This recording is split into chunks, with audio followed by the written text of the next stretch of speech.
Hello बच्चों, कैसे हो। आज हम सुनेंगे एक हॉरर स्टोरी। जी हाँ, एक डायन और राजकुमारी की। राजकुमारी तो बहुत सुंदर थी। ठीक है। एक गांव था, उसमें बहुत ज़्यादा हरियाली थी और खुशहाली भी थी। लेकिन उस गांव पर डायन की नज़र थी। वो डायन बच्चों के बीच में जाती थी और उनसे दोस्ती करती थी। उस डायन ने बच्चों को अपने जादू से वश में कर रखा था। फिर एक दिन वो डायन एक राजकुमारी को उठा लाई, यानी कि उसको किडनैप कर लिया। उस टाइम पे कोई सुपर हीरो तो होते नहीं थे जो उसको बचा लेते भाग के। वो उस राजकुमारी को अपने महल में ले गई और वहां पर उसने उसे रखा। अब हुआ क्या बच्चों, उसने राजकुमारी को अपने वश में कर लिया। उससे वो काला जादू करवाने लगी। फिर एक दिन राजकुमारी ने मना कर दिया। इस बात पर डायन को बहुत गुस्सा आया। गुस्से में उसने अपने सभी बैट्स को, यानी कि चमगादड़ों को इकट्ठा किया। उनमें असुरी शक्तियां भर दी।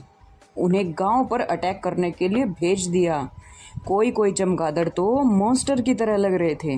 उन्होंने सारे गांव में तोड़ फोड़ कर दी। सभी लोग इधर उधर भागने लगे।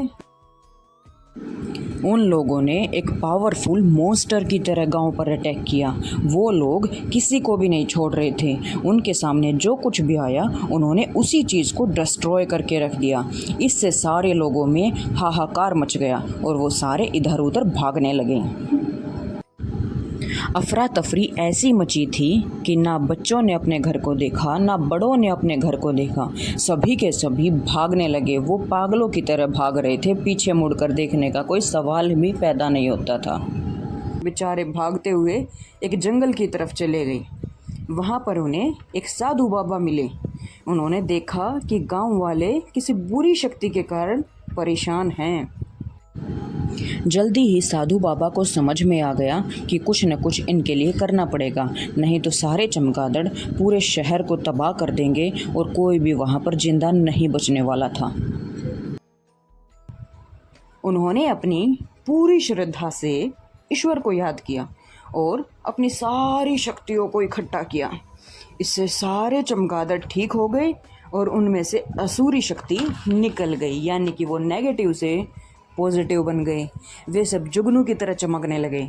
सभी लोगों ने साधु बाबा का धन्यवाद किया। वे लोग उस जगह पर गए जहां चुड़ैल ने प्रिंसेस को रखा था। प्रिंसेस को वहां से छुड़ा लाए और घर आ गई। वे लोग फिर से हंसी खुशी रहने लगे। तो बच्चों, कहानी ख़त्म, पैसा हजम।